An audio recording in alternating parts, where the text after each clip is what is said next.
World express channel में हम आपका हार्दिक अभिनंदन करते हैं। भारत के अंतर्राष्ट्रीय ख्याति प्राप्त प्रधानमंत्री नरेंद्र मोदी जी का कल 17 सितंबर को जन्मदिन है।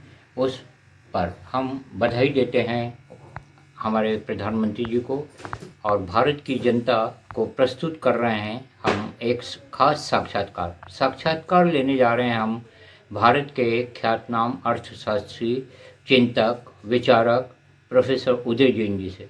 प्रोफेसर उदय जैन जी काफ़ी विद्वान हैं। आपकी कई किताबें प्रकाशित होकर प्रशंसित हुई हैं। सर, आपका स्वागत है। आपका स्वागत है सर वर्ल्ड एक्सप्रेस चैनल में। धन्यवाद। प्रथम सवाल हम आपसे करने जा रहे हैं। भारत के प्रधानमंत्री नरेंद्र मोदी जी के व्यक्तित्व के बारे में आप क्या बताना चाहेंगे?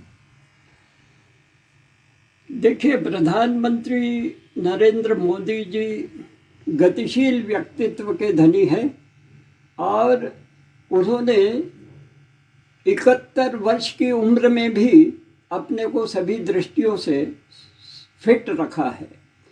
उनका व्यक्तित्व एक अंतर्राष्ट्रीय व्यक्तित्व बन चुका है और उन्होंने, जहाँ तक मुझे ध्यान है, उन्होंने करीब 32 देशों की यात्रा अपने इस कार्यकाल में की है। उनका व्यक्तित्व नई पीढ़ी के लिए आकर्षक है, आकर्षण का केंद्र बिंदु है, क्योंकि लोग यह मानते हैं कि अगर मोदी हैं तो सब कुछ संभव है। इसलिए उनका व्यक्तित्व आकर्षण का केंद्र बिंदु बन चुका है। एक आपसे हम सवाल करने जा रहे हैं कि इस समय उनकी लोकप्रियता का ग्राफ काफ़ी तेज़ी से घटता जा रहा है। इस बारे में आप क्या कहना चाहेंगे? देखिए, प्रधानमंत्री जी की जो गतिविधियां हैं, प्रधानमंत्री जी की जो नीतियां हैं, प्रधानमंत्री जी के जो कार्यक्रम हैं, प्रधानमंत्री जी का जो कार्य करने का ढंग है, उसमें ये संभव है कि कुछ विरोधी दल और देश के कुछ तथाकथित बुद्धिजीवी उनके विचारों से सहमत न होकर के ऐसा कुछ वातावरण बनाते हैं कि उनकी प्रसिद्धि में, उनकी लोकप्रियता में, उनकी कार्यशैली के प्रति लोगों में थोड़ा बहुत कहें कि उनकी कार्य पद्धति के बारे में लोगों में, विरोधी दल के कुछ लोगों ने और तथाकथित बुद्धिजीवियों ने भ्रम पैदा करने की कोशिश की है। उसका तात्कालिक प्रभाव होता है, पर वे ऐसे व्यक्ति हैं, उनका व्यक्तित्व ऐसा है, उनकी कार्यशैली ऐसी है, उनकी नीतियां ऐसी है जो उन्हें इतिहास पुरुष के रूप में स्थापित करेंगी, ऐसा हम सोचते हैं। जी, मोदी की नीतियों से प्रजातंत्र कमजोर हुआ है या मजबूत हुआ है, क्या कहना चाहेंगे आप? भारत का प्रजातंत्र, भारत की जो सांस्कृतिक धारा है, भारत के जो जीवन मूल्य है, भारत की जो जीवन पद्धति है, भारत का जो जीने का ढंग है, भारत की जो विश्व के प्रति, विश्व कुटुंबकम की जो धारणा है, उससे प्रभावित होता है और नीतियों से थोड़ा बहुत उस पर असर हो सकता है, किंतु अल्टीमेटली, अंततः भारत का प्रजातंत्र मजबूत होकर के ही निकलेगा और वह देश की 135 करोड़ आबादी की आवाज बनकर के उभरेगा और यही उसकी सबसे बड़ी शक्ति है। जी, आपसे एक सवाल और। हमारे भारत के प्रधानमंत्री नरेंद्र मोदी जी ने कश्मीर में 370 धारा लगाई, उसके बाद भी आतंकवाद थमने का नाम नहीं ले रहा है। आप क्या कहना चाहेंगे एक प्रबुद्ध चिंतक होने के नाते? इतिहास में ये बहुत पहली बार हुआ है कि जम्मू कश्मीर से 370 की जो धारा थी उसे समाप्त किया गया है।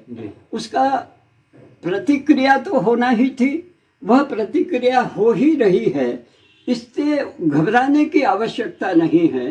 परंतु वहाँ अब उसको राज्य स्तर का जब दर्जा दिया जाएगा तो ये जो असंतोष के थोड़े बहुत स्वर हैं ये उस दौर में शांत हो जाएंगे और जम्मू कश्मीर को भारत के अन्य राज्यों की तरह विकसित होने का भरपूर अवसर मिल रहा है, मिला है और मिलता रहेगा।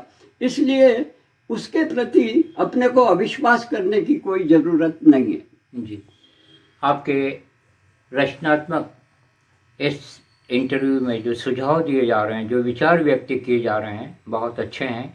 और ऐसे ही यदि हम उजाले की ओर चलेंगे तो भारत पूरा विश्व गुरु बनने की राह पर है और रहेगा। एक सवाल हम और आपसे करने जा रहे हैं कि इस समय एक अंतर्राष्ट्रीय स्तर पर एक सवाल है और पूरे विश्व में यह गूंज रहा है, और वो सवाल हम विश्व की जनता की ओर से आपसे करने जा रहे हैं। अफगानिस्तान में बहुत खून खराबा हो रहा है, भारत की क्या भूमिका होना चाहिए इस समय? अफगानिस्तान एक जमाने से आतंकवादियों का गढ़ रहा है और आतंकवादी गतिविधियां जिस तरह से वहाँ से संचालित होती रही है उससे पाकिस्तान भी प्रभावित हुआ है, भारत भी प्रभावित हुआ है।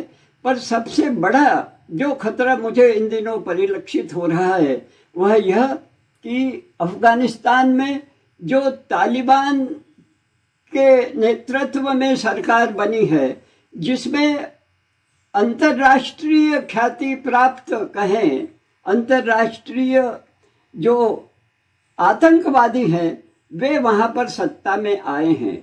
मुझे ऐसा लगता है कि आज अफगानिस्तान में जो जो जो जो हिंसा की राजनीति करने वाले लोग हैं, जो हिंसक हैं, दुर्दम हिंसा के धनी हैं, वह सत्ता का लबादा ओढ़ करके आए हैं, सत्ता का समर्थन उनको वो चाहते हैं। तो मुझे जो ऐसा लगता है कि भारत के लिए अत्यधिक सावधान रहने की ज़रूरत है, क्योंकि अफगानिस्तान में तालिबान प्लस पाकिस्तान प्लस चीन, यह जो तीन तरह की सत्ताएं मिल हाथ मिला चुकी हैं, जिन्होंने आतंकवाद को प्रश्रय देने का काम किया है, जिन्होंने अपने हितों के लिए दूसरों को डराने का काम किया है, जिन्होंने अपने हित की रक्षा के लिए दूसरों की जमीन पर निगाहें गाड़ी हैं, वे लोग हैं।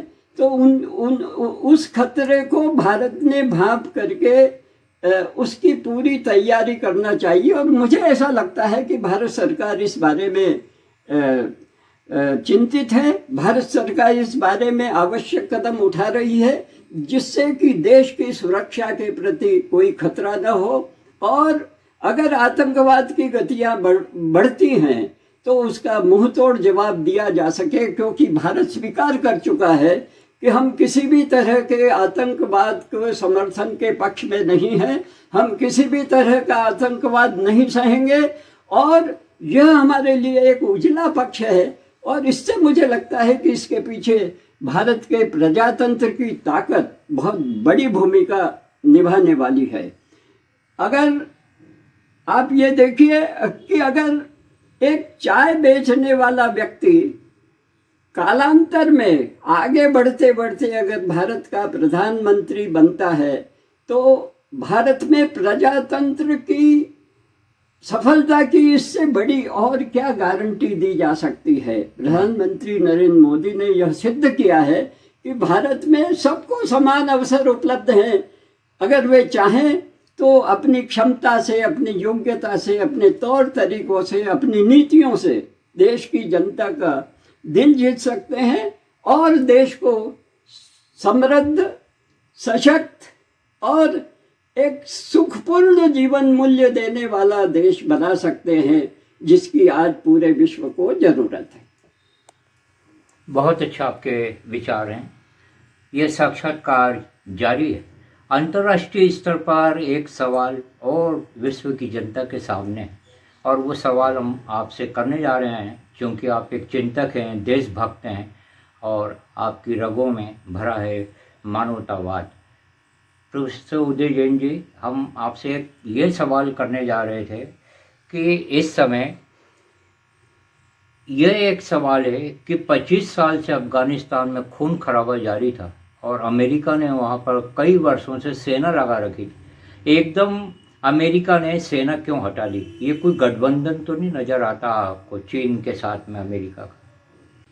इसका सही उत्तर तो अमेरिका के राष्ट्रपति जो बाइडेन ही दे सकते हैं जी। पर हम जो सोचते हैं, आपने जो अमेरिका के निकासी की बात कही कि अफगानिस्तान से 20 साल के बाद अमेरिका ने अपने कदम पीछे हटा लिए और वहाँ से उनके जो 2 लाख सैनिक थे उन्हें बाहर निकाल लिया। मैं आपको याद दिलाऊं कि इसके पहले अफगानिस्तान में सोवियत रूस भी अपनी ताकत आजमा चुका है। वह भी करीब करीब 15-20 साल तक वहाँ जमा रहा और अंततः उसे भी अफगानिस्तान से निकलना पड़ा। ऐसा भी कहा जाता है कि दुनिया में भगवान ने 2 ही तरह के लोग पैदा किए हैं।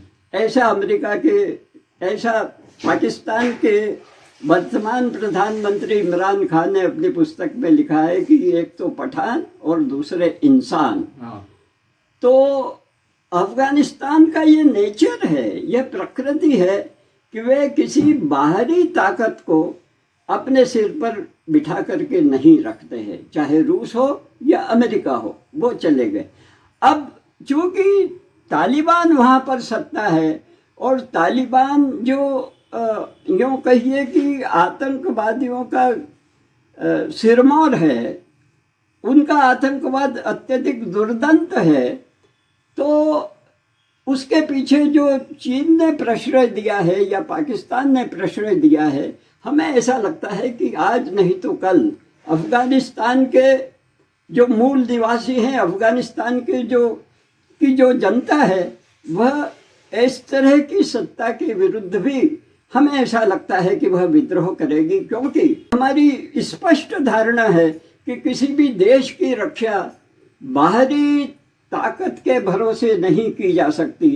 अपने देश की रक्षा तो वहाँ के जो नागरिक हैं वे ही कर सकते हैं। और सबसे बड़ी गलती यही हुई कि अफगानिस्तान में सत्ताओं ने चाहे सोवियत रूस को अपने यहाँ बुलाया हो या बाद में अमेरिका को यहाँ बुलाया हो, पर अंततः देश की सुरक्षा, देश की रक्षा तो वहाँ के जो लोग हैं वे ही कर सकते हैं और कोई नहीं कर सकता। इस बात को हमें ध्यान रखना होगा। बहुत अच्छे विचार आप व्यक्त कर रहे हैं। एक सवाल आपसे और ज्वलंत मुद्दे पर हम आपसे करने जा रहे हैं कि इस समय भारत की विदेश नीति के बारे में कहा जा रहा है कि भारत के प्रधानमंत्री नरेंद्र मोदी अमेरिकामय हो गए हैं, तो क्या सोवियत संघ से भी दोस्ती की जाना चाहिए? प्रासंगिक होगी?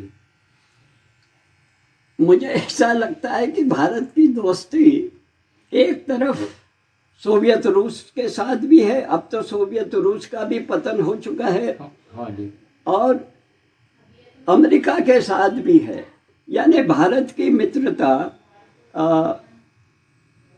सोवियत रूस के साथ भी है और अमेरिका के साथ भी है और यूरोप के अन्य देशों के साथ भी है और एशिया के दूसरे देशों के साथ भी है और जो मिडिल ईस्ट है वहाँ के जो मुस्लिम राष्ट्राध्यक्ष हैं उनके साथ भी भारत की मित्रता है।